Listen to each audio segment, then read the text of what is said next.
चलिए, तो हम लोग स्टडी कर रहे थे किसकी, हाइब्रिडाइजेशन की। ठीक है, हम लोगों ने sp sp2 और sp3 sp3d sp3d2 sp3d3 type of क्या देख लिया था, हाइब्रिडाइजेशन को स्टडी कर लिया था। ठीक है ना, विथ रेगुलर जियोमेट्री। कुछ ऐसे मॉलिक्यूल्स हैं जिनकी ज्योमेट्री क्या होती है, रेगुलर नहीं होती है, मीन्स कि उसके अंदर केवल बॉन्ड नहीं होते, सिग्मा बॉन्ड नहीं होते हैं, बॉन्ड के साथ लोन पेयर भी उसमें क्या होते हैं, पार्टिसिपेट करते हैं। ठीक है ना, तो ऐसे मॉलिक्यूल के हाइब्रिडाइजेशन की हम क्या कर रहे थे, स्टडी कर रहे थे। उसे क्या क्या देखते हैं कि मान लीजिए कि हमारे पास एक मॉलिक्यूल है ClF3। ठीक, इसका क्या करना है, हाइब्रिडाइजेशन फाइंड आउट करना है। इसका क्या करना है, हाइब्रिडाइजेशन फाइंड आउट करना है। ठीक है ना, तो हाइब्रिडाइजेशन फाइंड आउट करने के लिए मैंने आपको बताया था कि क्लोरीन का सबसे पहले क्या करेंगे, इलेक्ट्रॉनिक कॉन्फ़िगरेशन। अच्छा सुनो, एक तो मैंने आपको बताया था कि इलेक्ट्रॉनिक कॉन्फ़िगरेशन करिए, फिर ऑर्बिटल फिक्स होंगे। ठीक है ना, फिर उसका शेप निकालिए। हाँ, अगर इस क्वेश्चन को क्या करना हो, शॉर्ट ट्रिक से लगाना हो तो कैसे लगा सकते हैं। ठीक है ना, देखो सबसे पहली बात ये देखो कि यह क्लोरीन कितने बॉन्ड बनाया है और इसके पास कितने लोन पेयर बचे हुए हैं। ये क्लोरीन ने कितने बॉन्ड बनाया है और कितने लोन पेयर इसके पास बचे हुए हैं, सबसे पहले यही फाइंड आउट कर लेते हैं। ठीक है ना, हाइब्रिडेशन आसानी से निकल जाएगा। अच्छा, इस तरह क्वेश्चन को इस तरह से डील करने के लिए एक बात का ध्यान रखिएगा कि आपको ये पता होना चाहिए कि कौन से ऐसे एलिमेंट है जो अपना ऑक्टेट एक्सपेंड कर सकते हैं और कौन से ऐसे एलिमेंट है जो अपना ऑक्टेट एक्सपेंड नहीं कर सकते। बस इस सिंगल बात को ध्यान रखिएगा। ठीक है ना, अब देखो सेकेंड पीरियड के जो एलिमेंट है वो किसी भी हाल में अपने ऑक्टेट को स्पेंड नहीं कर सकते, पीरियडिक टेबल में मैंने बताया था। हाँ, तो नोट करके लिख लीजिएगा, सेकेंड पीरियड एलिमेंट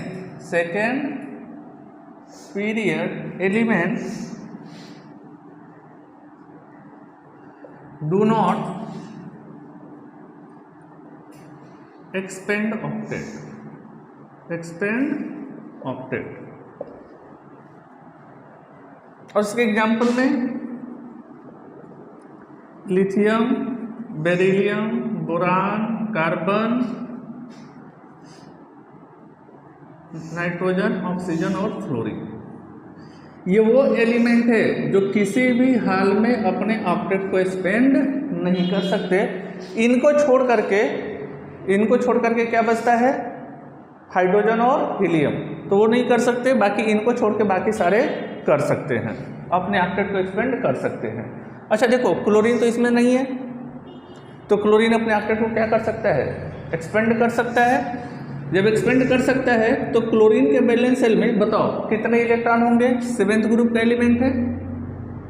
कौन से ग्रुप का एलिमेंट है, 7th ग्रुप का एलिमेंट है। 7th ग्रुप का एलिमेंट है तो इसके वैलेंस शेल में कितना इलेक्ट्रॉन होंगे, 7 इलेक्ट्रॉन होंगे। 1 2 3 4 5 6 और 7,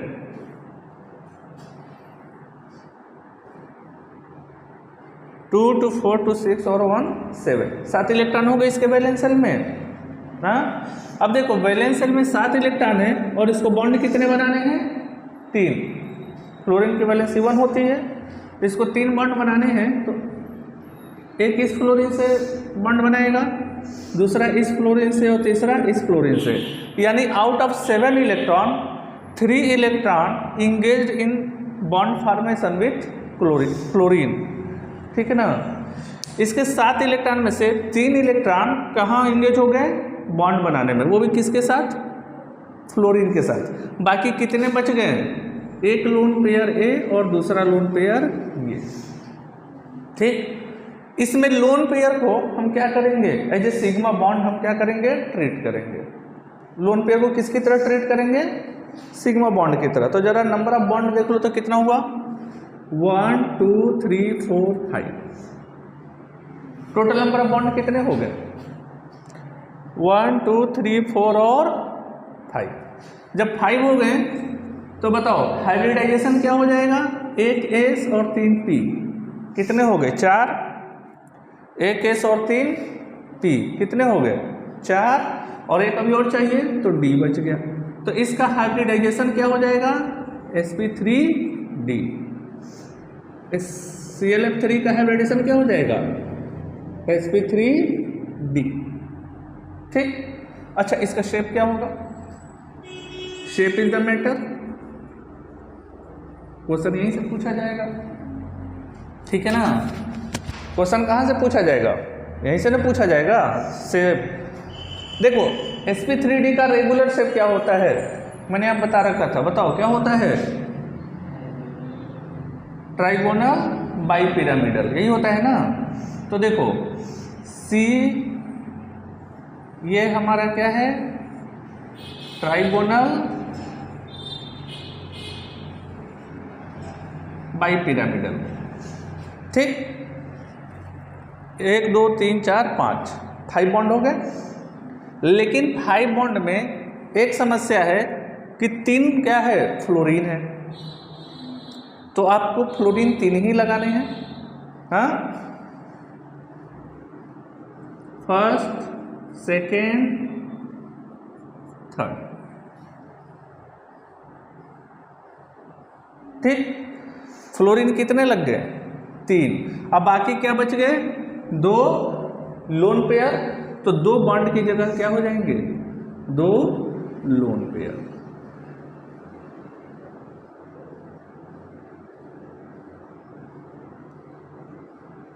एक लोन पेयर ए और दूसरा lone pair A, clear. Shape क्या हो गया, शेप इसका क्या हो गया टी शेप हो गया।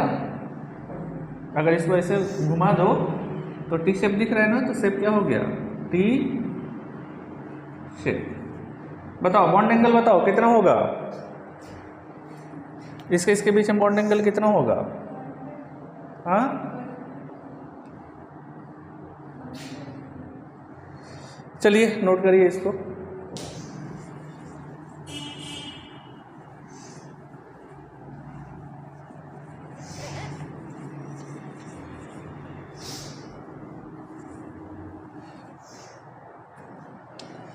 हाँ SF4 का बताओ, हाँ SF4 का बताइए।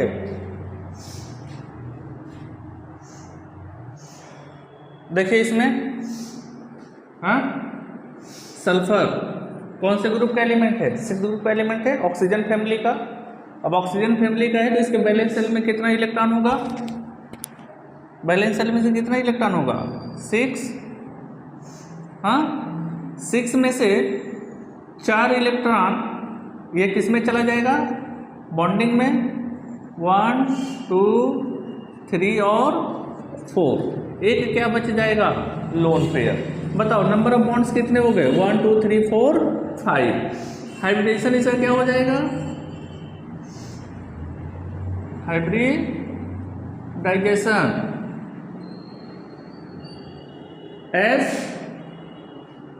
sp3 1s3p कितना हो गए 1s3p 4, एक और चाहिए तो d 5 हो गए, 1s3p 4 और 1d 5।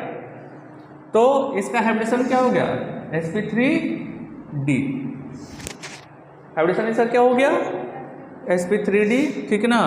अब sp3d में देखिए इसका शेप की अगर बात करें रेगुलर शेप की, ठीक है, ये जो इसका शेप है sp3d का अभी हमने आपको डिस्कस किया, ये सल्फर sp3d का रेगुलर शेप क्या होता है trigonal bipyramidal, this is the fluorine, this is the fluorine, ये फ्लोरीन, ये फ्लोरीन और ये फ्लोरीन, ठीक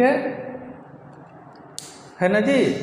लेकिन यहाँ पे कितने फ्लोरीन दिख रहे हैं 1 2 3 4 5, होना कितना चाहिए 4, तो एक फ्लोरीन इसमें से क्या करेंगे हटा देंगे और उसकी जगह क्या लगा देंगे लोन पेयर। क्लियर है? बोलिए। अच्छा देखिए, ये कौन सा शेप है? इस शेप को क्या बोलेंगे? सीसॉ। सीसॉ से, सीसा जो होता है ना, बच्चे झूला झूलते हैं जिसपे, हाँ, दैट इज द सीसॉ। अच्छा, इसमें बॉन्ड एंगल कितना होगा? एक लोन पेयर कितना बॉन्ड एंगल कम करता है? 2 डिग्री। देखो, इसके बीच में रेगुलर शेप में बॉन्ड एंगल कितना था? 120। ये घट करके कितना हो जाएगा? 118 डिग्री। और ये वाला जो एक्सियल बॉन्ड है, एक्सियल और इक्वेटोरियल के बीच में बॉन्ड एंगल कितना हो जाएगा?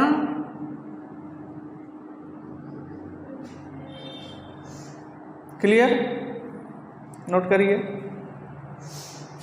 चलो एक और मॉलिक्यूल का निकालो, HCF2। जल्दी से बताओ इसका शेप और हाइब्रिडाइजेशन। देखो, xenon, this is the 8th group, 8th group noble group का है ये, ठीक है ना। तो इसके वैलेंस शेल में कितना इलेक्ट्रॉन होंगे? 8। वैलेंस शेल में से कितना इलेक्ट्रॉन होंगे? 8 इलेक्ट्रॉन होने वाले हैं। चलो बताओ। देखिए, जेनान के वैलेंस शेल में 8 इलेक्ट्रॉन।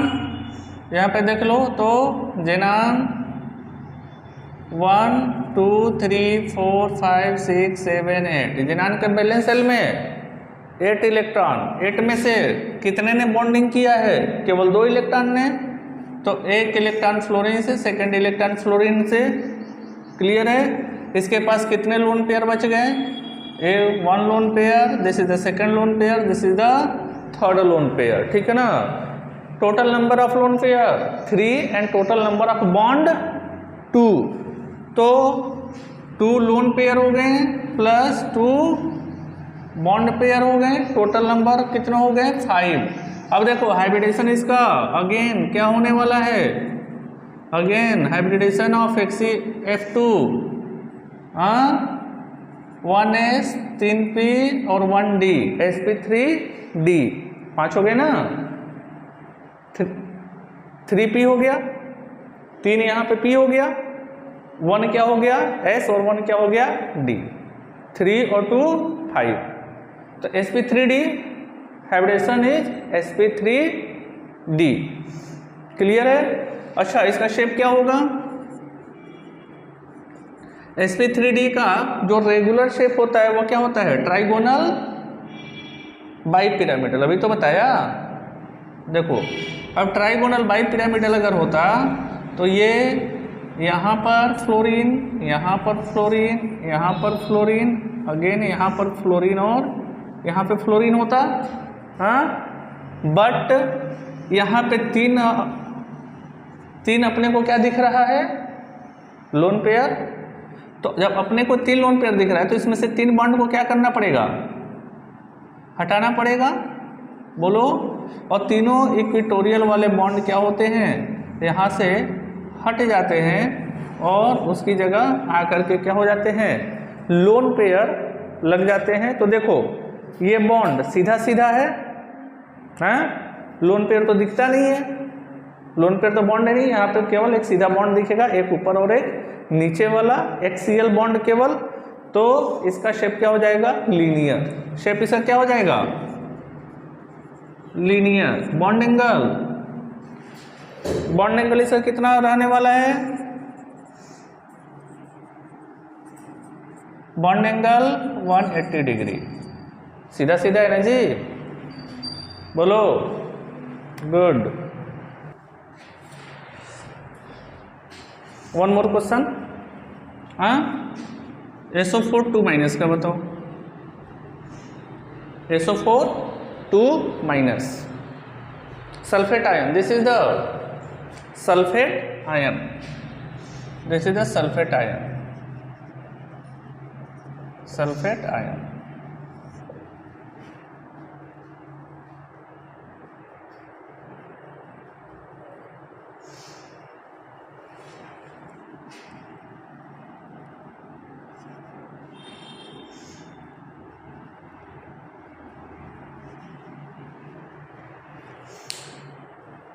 चलिए देख लीजिए, सल्फर के वैलेंस शेल में 6 इलेक्ट्रॉन, ऑक्सीजन फैमिली से बिलोंग करता है, तो 6 इलेक्ट्रॉन इसके वैलेंस शेल में, ठीक है। अच्छा, ऑक्सीजन की वैलेंसी कितनी होती है? 2, तो एक ऑक्सीजन को मिनिमम 2 इलेक्ट्रॉन चाहिए बॉन्डिंग करने के लिए, तो एक ऑक्सीजन ने 2 इलेक्ट्रॉन से बॉन्डिंग कर लिया, सेकेंड ऑक्सीजन ने 2 इलेक्ट्रॉन से बॉन्डिंग कर लिया, but here there is problem, 2 oxygen बच गए लेकिन इलेक्ट्रॉन कितना बचा है? केवल 2 ही इलेक्ट्रॉन बचा है। तो एक ऑक्सीजन ने यहाँ बॉन्डिंग किया, सेकेंड ऑक्सीजन ने यहाँ बॉन्डिंग किया, और जो 2 निगेटिव चार्ज है, एक एक निगेटिव चार्ज दोनों ऑक्सीजन के ऊपर क्या कैरी हो जाएगा। तो इस ऑक्सीजन की वैलेंसी कंप्लीट, इस ऑक्सीजन की वैलेंसी कंप्लीट, और सारे ऑक्सीजन की वैलेंसी कंप्लीट, और इसका सारा का सारा इलेक्ट्रॉन किस में लग गया? बॉन्डिंग में लग गया।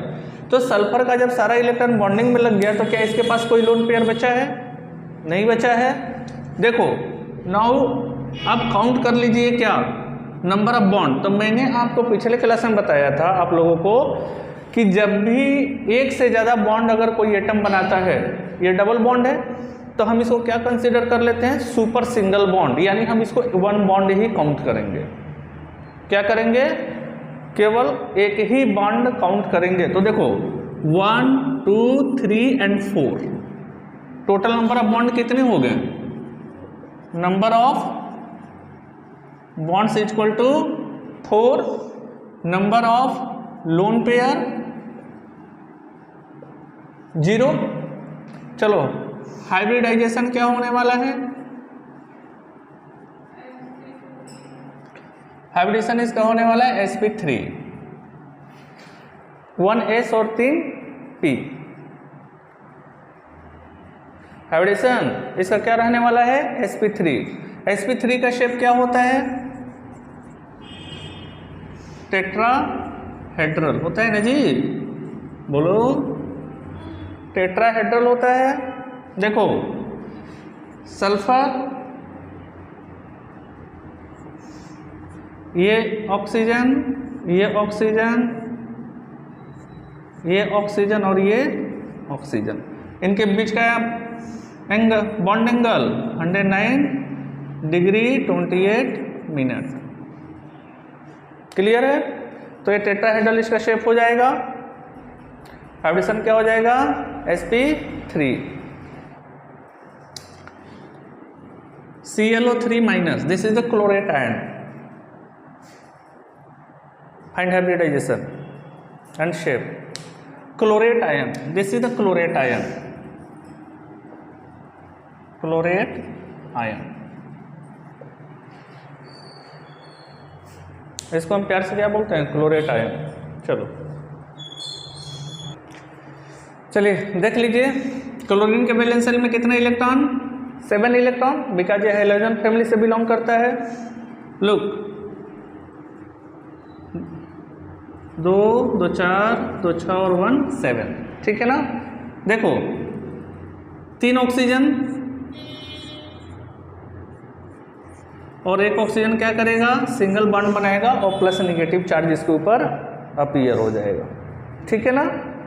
तो टोटल नंबर ऑफ बॉन्ड बताओ, नंबर ऑफ बॉन्ड्स कितने हो गए? 1 2 3, तो टोटल नंबर ऑफ बॉन्ड कितने? 3, और this is the lone pair, तो नंबर ऑफ लोन पेयर कितने हो जाएंगे? 1। टोटल कितने हो गए? 3 और 1 4। हाइब्रिडेशन इसका क्या होने वाला है?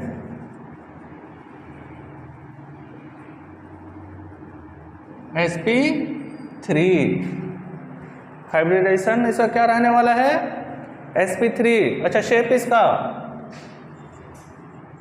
हाँ अच्छा 4 बॉन्ड में से एक क्या हो गया? Lone pair. तो एक बॉन्ड को हमको हटा के क्या लगाना पड़ेगा? टेट्राहेड्रल में से एक बॉन्ड को रिमूव करना पड़ेगा। तो कितने बॉन्ड बच जाएंगे? 3 बच जाएंगे। तो ये हमारा 3 बॉन्ड हो गया और एक क्या हो गया? Lone pair. हाँ ये शेप हमारा क्या है? Trigonal pyramidal. तो शेप क्या हो जाएगा? ट्राइगोनल पिरामिडल, छाप लीजिए। चलो नेक्स्ट हम देखते हैं हाइड्रोजन बॉन्ड।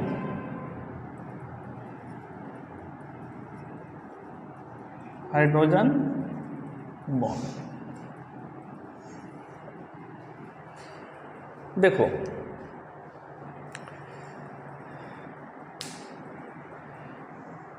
ये जो हाइड्रोजन बॉन्ड है, हाँ, बेशक ये कमजोर है, बेशक क्या है, कमजोर है, बट इस धरती पे अगर जीवन है तो इस कमजोर हाइड्रोजन बॉन्ड की देन है।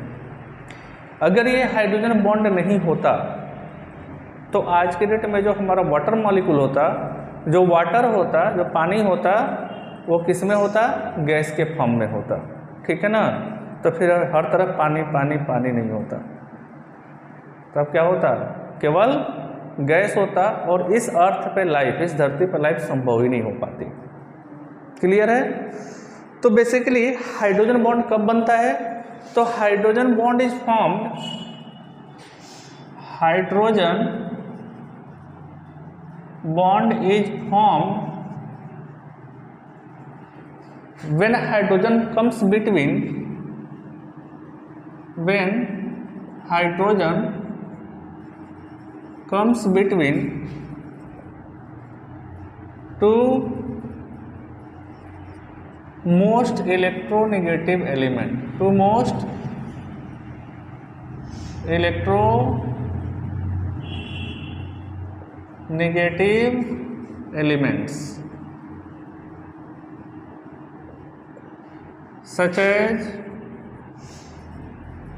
horn,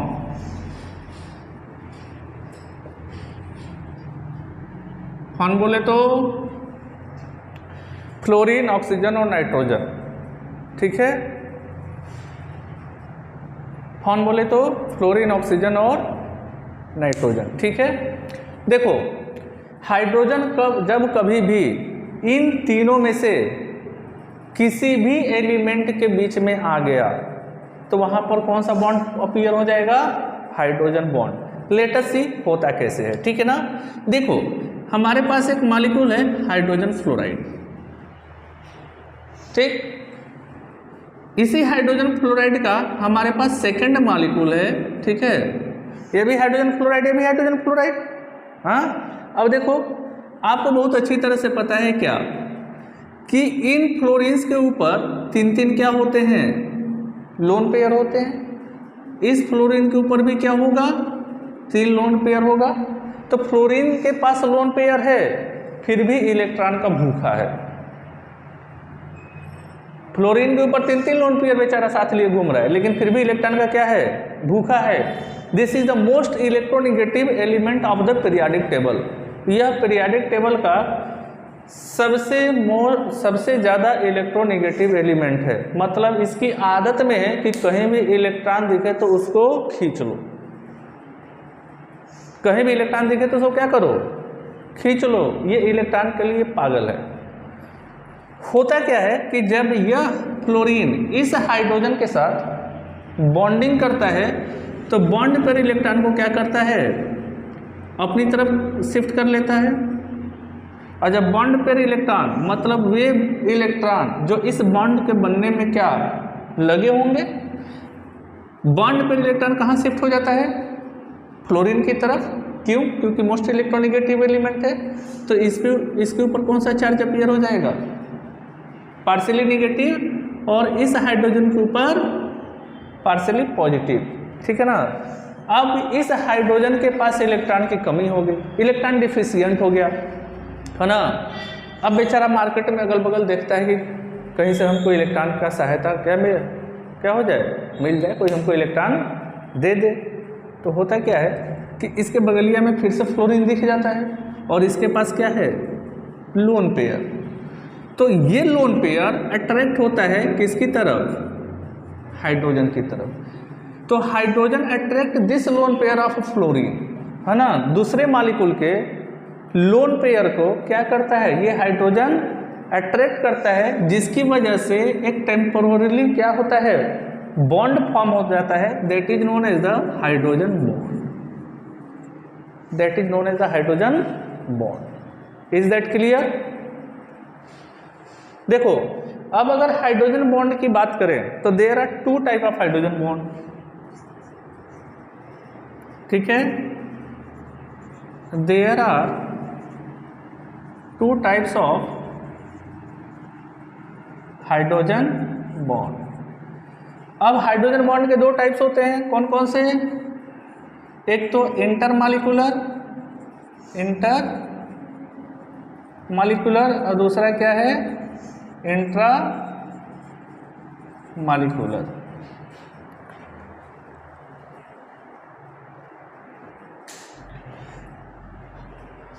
हम फर्दर स्टडी करें इंट्रामॉलिक्यूलर और इंटरमॉलिक्यूलर हाइड्रोजन बॉन्ड के बारे में, उसके पहले एक क्वेश्चन जो कि आईआईटी ने पूछा था कभी, एग्जैक्टली मुझे उसका ईयर नहीं याद है कब पूछा था, बट क्वेश्चन क्या था कि how many hydrogen bond, question क्या था, how many hydrogen bond a water molecule can form, a water molecule can form. एक वाटर मॉलिक्यूल मैक्सिमम कितने हाइड्रोजन बॉन्ड बना सकता है, ठीक है ना? तो look,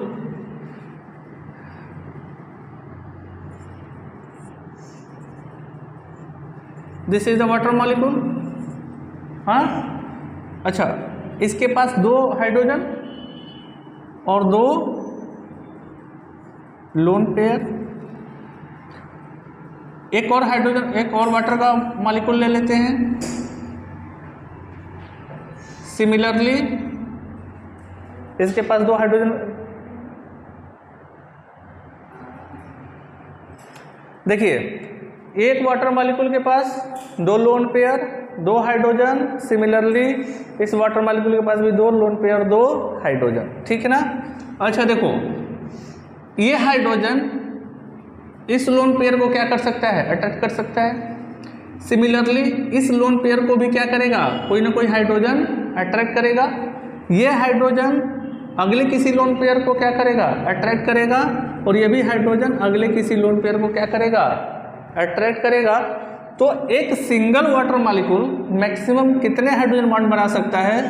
1 2 3 4।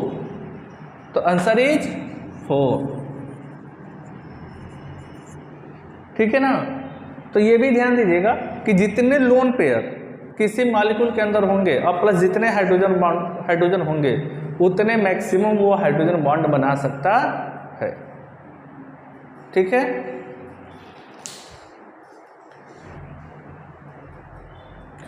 Intermolecular hydrogen bond, intermolecular hydrogen bond,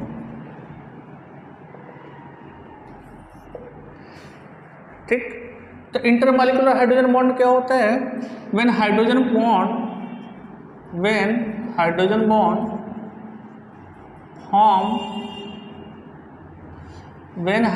bond form between two molecules, is that clear? देखो अगर हाइड्रोजन बॉन्ड दो अलग अलग मॉलिक्यूल्स के बीच में क्या होता है? फॉर्म होता है, तो इसको बोलते हैं इंटरमॉलिक्यूलर हाइड्रोजन बॉन्ड। सॉरी, देखो हाइड्रोजन फ्लोराइड एक मॉलिक्यूल ये हो गया, हाइड्रोजन फ्लोराइड का दूसरा मॉलिक्यूल ये हो गया। This is the one molecule and this is the other molecule.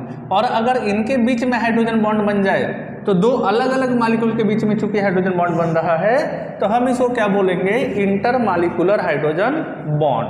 Clear है? अच्छा देखो, जहां पे भी इंटरमॉलिक्यूलर हाइड्रोजन बॉन्ड होगा, हाँ, वह दो तीन प्रॉपर्टी को ये क्या करता है? डील करता है, ठीक है ना? पहली बात तो ये कि hydrogen bond basically intermolecular hydrogen bond किसी भी कंपाउंड के बॉइलिंग पॉइंट को क्या करता है? इंक्रीज कर देता है, ठीक है ना। तो intermolecular hydrogen bond, intermolecular hydrogen bond increases boiling point, ठीक। बीपी को क्या करता है, बढ़ा देता है। Intermolecular hydrogen bond boiling point. हाँ, सेकंड काम क्या करता है, इंटरमॉलिक्यूलर हाइड्रोजन बॉन्ड,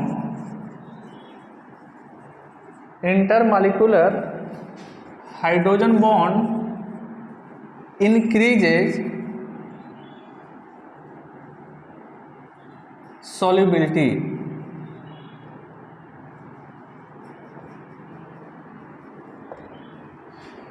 किसी भी कंपाउंड की सॉल्युबिलिटी को क्या करता है, इंक्रीज कर देता है वाटर के अंदर। क्लियर है। एग्जाम्पल के लिए देख लीजिए, हियर इज द अमोनिया, ठीक है, और सेकंड हमारे पास है फास्फीन। तो नाइट्रोजन और फास्फोरस एक ही ग्रुप के एलिमेंट है, एक ही तरह का हाइड्राइड इन्होंने बना रखा है, ठीक है ना। लेकिन अमोनिया, जो अमोनिया होता है, इसकी सॉल्युबिलिटी वाटर के अंदर क्या होती है, ज़्यादा होती है as comparison to phosphine. This is the phosphine, ये हमारा क्या है, फास्फीन। तो फास्फीन के कंपेरिजन में अमोनिया का क्या ज़्यादा होता है सॉल्युबिलिटी वाटर के अंदर। क्यों? क्योंकि अमोनिया क्या करता है, हाइड्रोजन बॉन्ड बनाता है, लेकिन फास्फीन हाइड्रोजन बॉन्ड नहीं बनाता है। क्लियर है। तो सॉल्युबिलिटी ऑफ अमोनिया क्या लिखेंगे, solubility of ammonia is greater than phosphine due to hydrogen, due to intermolecular hydrogen bond, intermolecular hydrogen bond. किस बॉन्ड की वजह से, इंटरमॉलिक्यूलर। और यह अमोनिया बेसिकली किसके साथ हाइड्रोजन बॉन्ड फॉर्म करेगा, वाटर के साथ। हाँ, नोट करिए। क्लियर है, क्लियर है। देखो, अगर बॉइलिंग पॉइंट की बात कर लें तो बॉइलिंग पॉइंट, इसको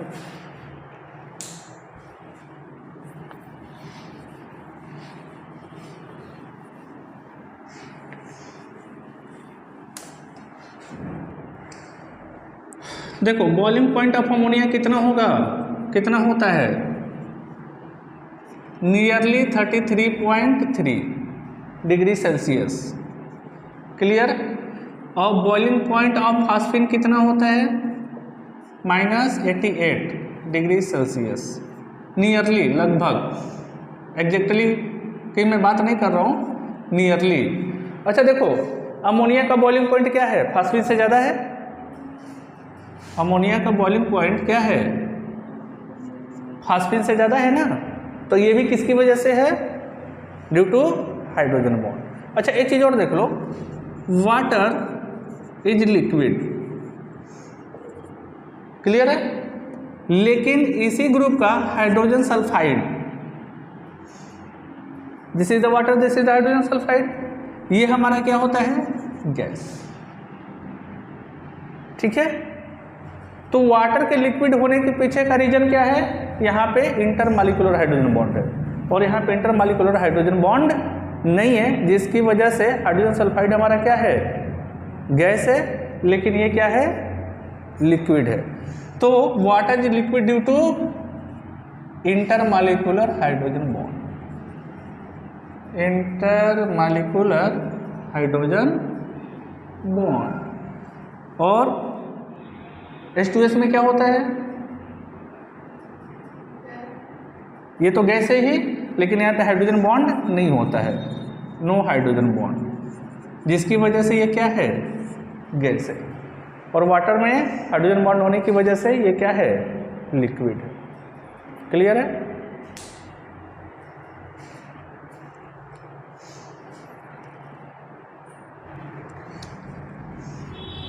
चलो नेक्स्ट है intramolecular hydrogen bond. Intramolecular hydrogen bond. अच्छा, intramolecular when hydrogen bond form within the same atom, ठीक है ना। अगर एक उसी एटम के अंदर अगर क्या बन जाए, हाइड्रोजन बॉन्ड बन जाए, तो उसको क्या बोलते हैं, इंट्रामॉलिक्यूलर हाइड्रोजन बॉन्ड। तो हाइड्रोजन बॉन्ड फॉर्म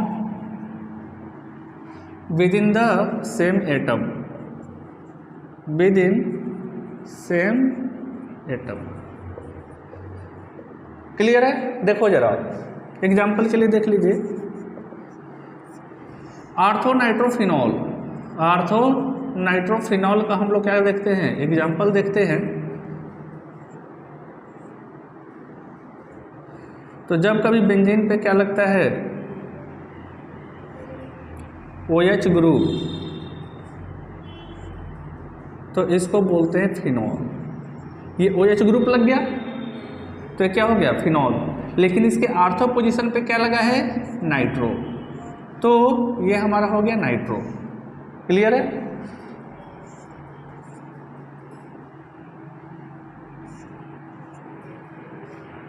ठीक। अब जरा यहां पे एक बात ध्यान दीजिए,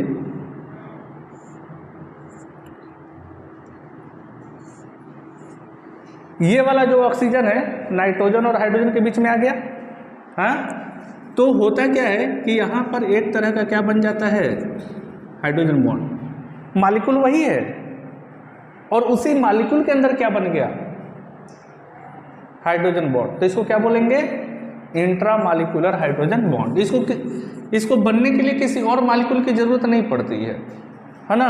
ये उसी मॉलिक्यूल के अंदर क्या हो जाता है, फॉर्म हो जाता है।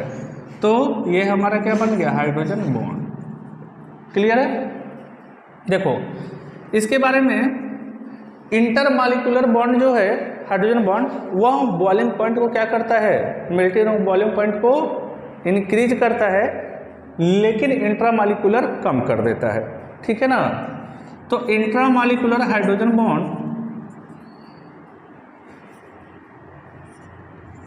Intramolecular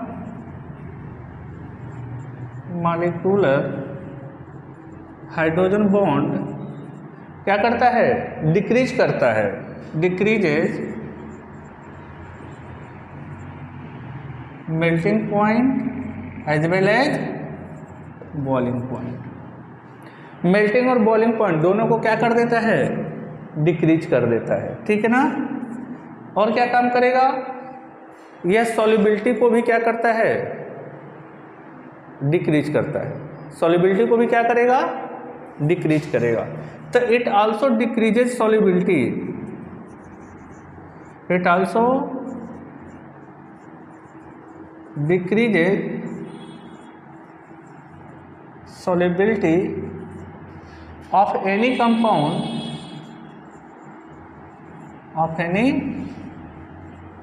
compound in water। Water के अंदर ये solubility को क्या करता है, डिक्रीज कर देता है। क्लियर है? देखो दिस इज द रीजन,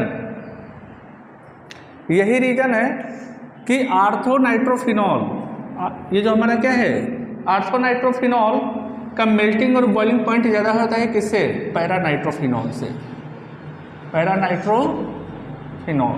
देखो ये है हमारा आर्थोनाइट्रोफिनॉल, इसके अंदर क्या बना हुआ है, इंट्रामॉलिक्यूलर हाइड्रोजन बॉन्ड। लेकिन अगर पैरानाइट्रोफिनॉल के स्ट्रक्चर को हम देख लें तो ये फिनॉल और इसके पैरा पोजीशन पे क्या लग गया, NO2, बोलो, लग गया ना जी। तो ये यहां से यहां पे हाइड्रोजन बॉन्ड नहीं बना सकता, ठीक। तो आर्थोनाइट्रोफिनॉल जब भी बनाएगा क्या बनाएगा, इंटरमॉलिक्यूलर हाइड्रोजन बॉन्ड। लेकिन आर्थोनाइट्रोफिनॉल क्या बनाता है, इंट्रामॉलिक्यूलर हाइड्रोजन बॉन्ड। तो ये इंट्रामॉलिक्यूलर की वजह से इसका मेल्टिंग और बॉइलिंग पॉइंट कम हो जाता है, किसकी कंपैरिजन में, पैरानाइट्रोफिनॉल की कंपैरिजन में। आई बात समझ में? चलिए थैंक यू।